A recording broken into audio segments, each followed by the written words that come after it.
We got a lot of good teams in the past.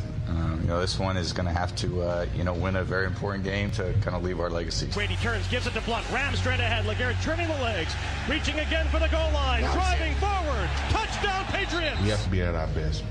It's nothing, you can't hold anything back now. Play fake to Blunt, quick throw to a tackle eligible shoulder, across the 5, Nate barreling over a defender, diving to the end zone, touchdown Patriots! It was just the right moment, the stars were aligned.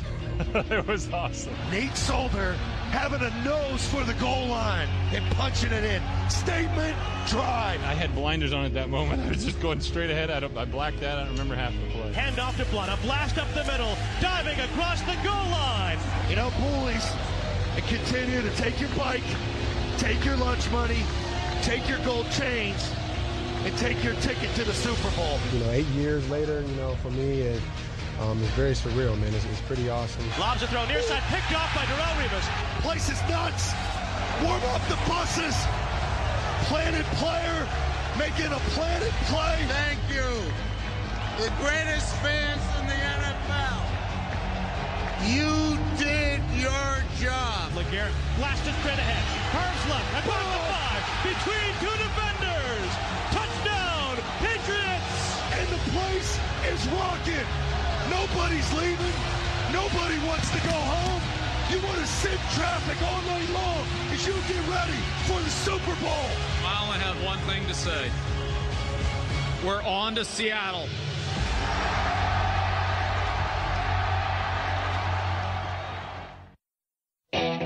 Josie's on a vacation far away. Come around and talk it over. That's right. The Patriots are on to Seattle. And what a sight it was at Foxborough. That was a real fun one to be at, as it was a pure blowout. The Patriots go on to Super Bowl 49, their 6th Super Bowl appearance in the Brady and Belichick era, and they'll face the defending champs, the Seattle Seahawks. It will be a fantastic Super Bowl. I'll be down next week at Radio Row to cover all the action. That was Bob Sosi and Scott Zolak. Where's the beef? On 98.5, the Sports Hub, calling the AFC Championship game. And on the first day of February, we'll have the Super Bowl, a Super Bowl Sunday between the Pats and the Seahawks. A man that has played in many Super Bowls and won 3 Super Bowls, Matt Chatham of Nesson and footballbyfootball.com is on the hotline right now, and he joins us. Matt, it's Zach Gelb here in Philadelphia. Thanks for a few minutes. How are you, my friend? No problem. Not bad.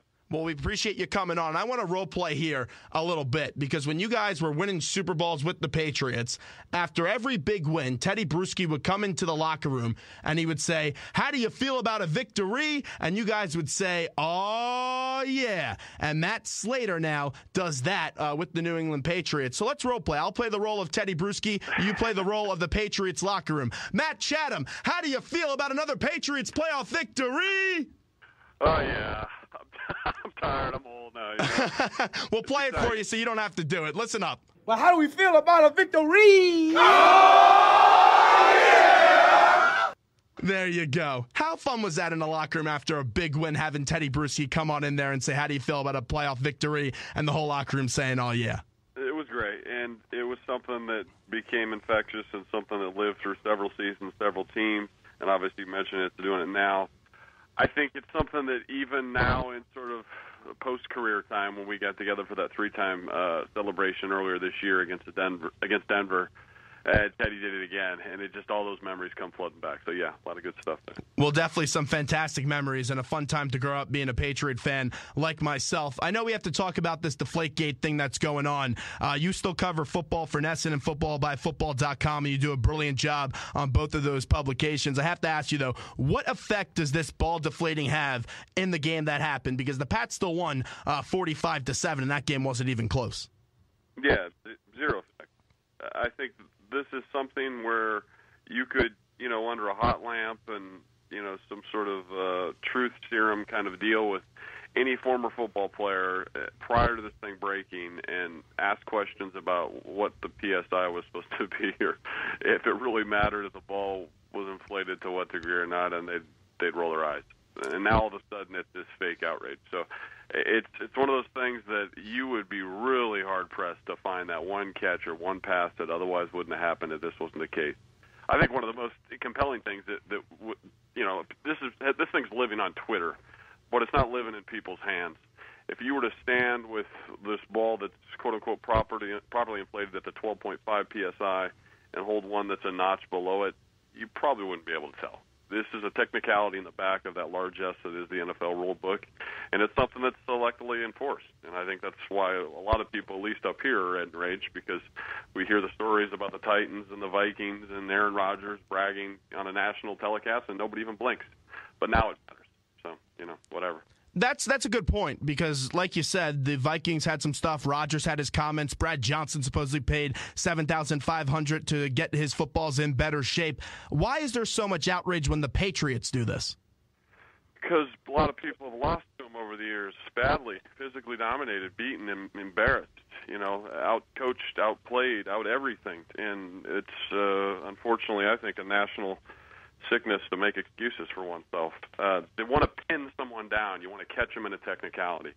And the idea that this has any sort of bearing on fairness, or fair play, anything like that is silly. I mean, the idea that this is some sort of competitive advantage is so incredibly overblown.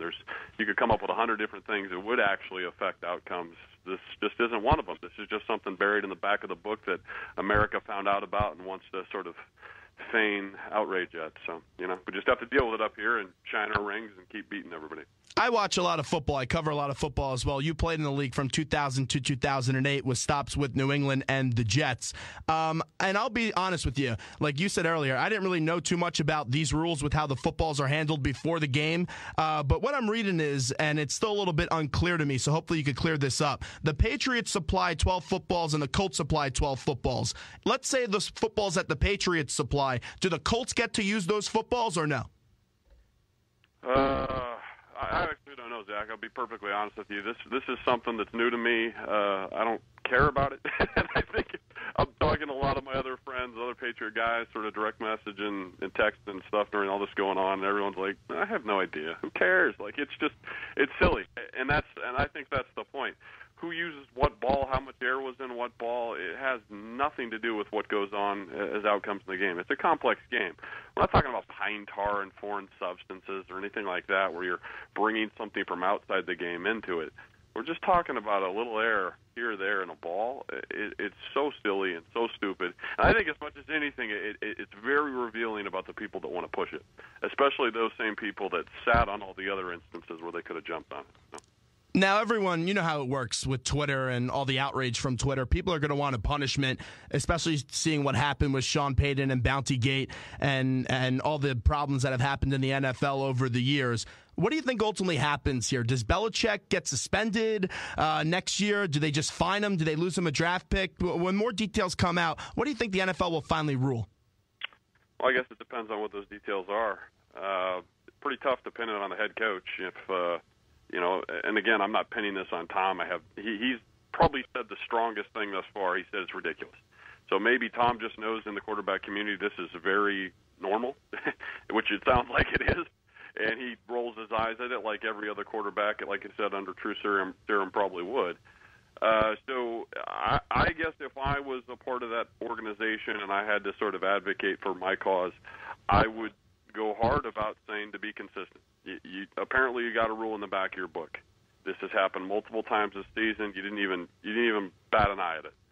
So we just expect the exact same issue. Now, again, if you want to refocus the rule and change things and make it a point of emphasis, like this whole thing with receivers this year, and actually enforce it next year, okay, fine. But if they selectively enforce this, I think you raise holy hell if you're any part of this organization. Matt Chatham is our guest. Zach Gelb here with you, WHIP Radio in Philadelphia, talking some Patriots football as they're off to their 6th Super Bowl in the Brady and Belichick era. I do have to ask you, this Patriots team, you had Trent Dilfer, who absolutely killed the Patriots after their 2-2 start and the game on Monday Night Football up against the Kansas City Chiefs. And people were wondering what's going on with this offensive line. Is Brady done? Is Belichick done? And I was laughing at a lot of that stuff because as long as Bill Belichick is the coach of the Patriots and Tom Brady is the quarterback, they have a very good chance to get very far into the playoffs. How did the Patriots go from that Monday night beatdown against Kansas City to turning this one around and getting to the Super Bowl? Well, I guess it's it's like any team in the NFL. If all you do is catch one very high-profile game of them, you might overreact. You might draw some conclusions that aren't founded, and you won't understand the layers of what got them to where they are, and those new layers that'll persist after, that'll change things. I think with that team, you would have to understand that there were so many different things going on. Obviously, Logan Mankin's leaving. They're having the three interior spots of the offensive line were virtually changing quarter to quarter, maybe even series to series. They just hadn't figured it out yet. And I guess, a few little developments had to happen. Brian Stork, their rookie center from Florida State, had to step up and become an NFL starter. And once he was, everything settled. Because Dan Conley's a very good player and was able to bounce over to left and fill in a Logan spot. And the real curveball was Ryan Wendell, who's been a very good center for the Patriots for years, but is a smaller guy. Not smaller, he's a bulldog. He's tough as nails, but he's 6'2", 290, maybe 300 pounds. But he's not huge, so the idea that he could fly over to guard was a little bit of an upset. I think maybe even within the organization. I'm not sure they expected him to do that, and he's done a great job. So when those things sort of all fall in place, when you have an offensive line, all the other stuff kind of comes after. Brandon LaFell then has a greater relationship with Tom because he's got more time to find him. And then all the other things on the defensive side of the ball with the scheme that they were running at the time that they're not even running anymore. They're not running a base 3-4 defense. So it fits their personnel much better. They had to kind of figure out who they were.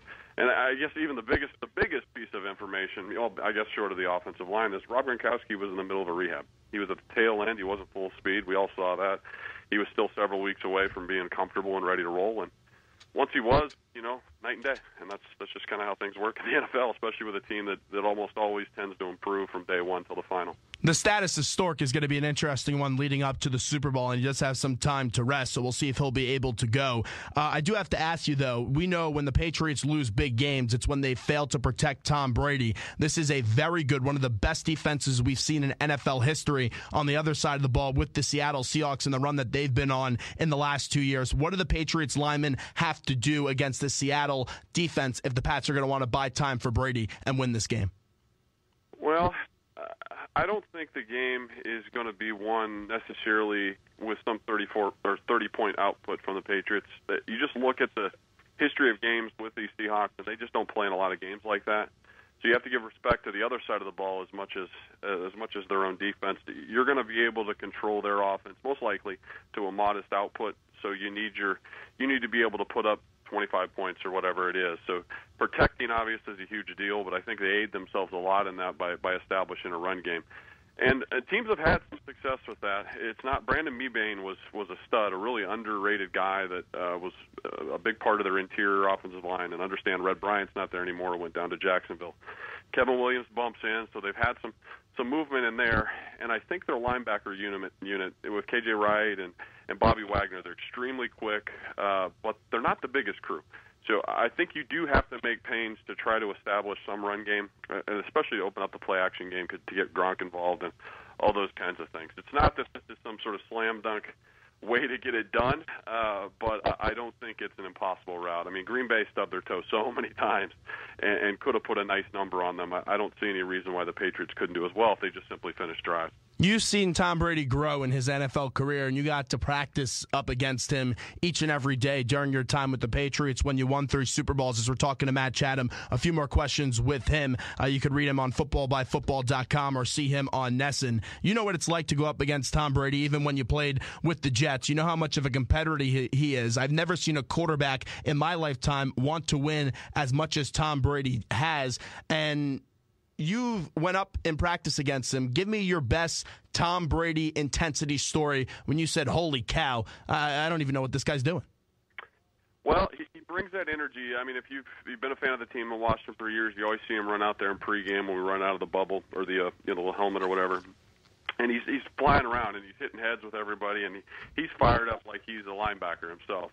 And the thing about Tom is that's not just a game day thing. Like he'll be yelling and screaming and really keeping that level high, even in practice. I think that's probably the rare thing. A lot of people, understandably so, it's not an unusual thing. You try to survive the practice week, but Tom really keeps the pressure on, and I think that's helpful to a coaching staff because you don't have to provide pressure on him to provide pressure on everyone else. It's just his personality. So, I think in context of all this other off-the-field nonsense stuff, well, I guess it's on the field, but the Deflategate stuff, you're going to get an even more motivated guy. So as much as this stuff might be a distraction, I think, to some other places, they might blow the doors off this thing. So it's going to be really interesting to watch.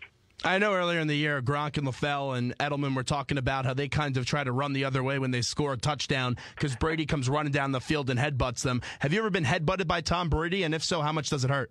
Oh, yeah, all the time in pregame. And you know what? You don't want to do it back to him too hard. He's your quarterback. Yeah. I don't think Bill and Josh would be happy of that.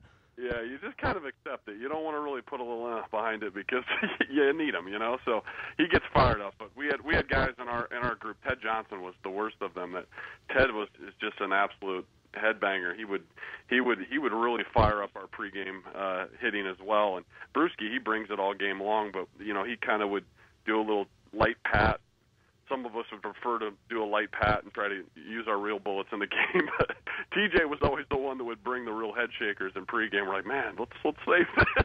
So, yeah, what Tom was bringing is just really way down the scale. You mentioned Ted Johnson. I'm very friendly with Ted. He's a good friend of the show. He hops on all the time. And I want to say it was a few years ago. We were in New Orleans for the Super Bowl. It was the one between the Ravens and the 49ers. And Ted Johnson just told me a great story. It was that goal line stand up against the Indianapolis Colts where people were thinking William McGinnis was faking injuries, and you guys eventually stuffed the Colts and go on to win the game. Ted Johnson said on that fourth down play, I knew we were going to beat the Colts because you lined up behind Ted Washington and you could project a movie off his ass. Yeah, and trust me, I was happy. I'm out at the right corner position, which is really an outside linebacker in a goal line position on that play, and you're thankful. I mean, I can handle my block in front of me fine, but the idea that they just keep running it up the middle against a guy like Ted, well, there are two Teds really, or three. I mean, we've got Ted Washington and Brew and Teddy. I mean, just please do run right there. We'll stop you every time. Two more, and then I'll let you run. The cornerbacks, that's going to be talked about, especially with Revis and Sherman. It will be a debate all throughout these long 2 weeks leading up to the Super Bowl of who is the better quarterback. You've seen Richard Sherman play at an elite level. You've seen Darrelle Revis play at an elite level. Who is the better cornerback? I mean, Revis was a teammate, so I know him up close in New York, and I've seen him work up close, so I can't imagine someone does it better. There might be guys that at times over the course of the season sometimes do it as well. I just don't see anyone doing the whole job of the cornerback position better than Darrelle. But at the end of the day, it doesn't really matter to me. I'm not a big ranking guy, and who's better. Richard does all you could possibly ask for him for Seattle's defense, and Revis does all you could possibly ask him for this defense. So I think both teams would probably stick with their guy. All right, well, I'm going to have you rank one more thing for me, and I think this is going to be a fun one for you. Bolden, that big hit that he had on the special teams return where he pretty much just knocked the Colts player out, what's a better hit? The hit that he put on that Colts player or the hit that you put on the streaker back in the Super Bowl?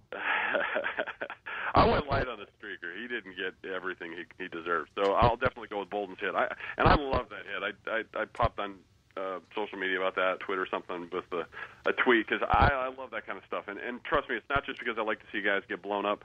I've been on the receiving end of that hit, a couple times in my career. There was one in the AFC Championship against the Pittsburgh Steelers, and I'm blanking on exactly how to say the guy's name. Chris Moafala. God bless you. Sounds good to me.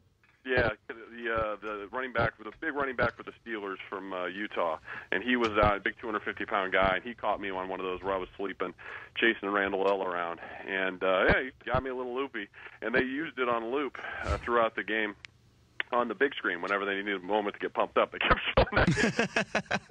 But that was a different time. You shake off the Tweety Birds, and they came back and played, and everything went well after that. But I guess my view on those kinds of hits are, my poor awareness of not getting my head on a swivel. I deserve to take it, and that kid did as well. Bolden did a great job, so do a better job next time. Before we let you run, because you were absolutely great on the show today, tell me a little bit more about your website, footballbyfootball.com. It's an excellent read as well.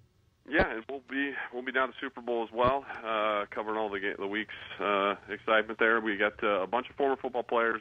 I think there's been about 18 guys that have popped in and out throughout the season, all former NFL players. Our main stable of guys that you write, if you check out the website regularly, is Brady Quinn, Brady Papinga, former Packers linebacker, myself, Tank Williams is our sort of fantasy guy. Chris Sneed from the Giants has been writing for us quite a bit, and yeah, again, on and on, a lot of guys. But it's really cool for us to kind of have in our own outlet to tell our own stories and give our own analysis and give a little bit different perspective. Well, Matt, this was a whole lot of fun today. We appreciate the time, and we will see you at Arizona as the Patriots look to bring home their 4th Lombardi Trophy. Thanks so much, my friend. All right, Zach, take care. There is Matt Chatham joining us on the hotline right now, WHIP Radio in Philadelphia. Great stuff with him. Okay, we'll take a quick break. We got an update coming up with Tom Hanslin.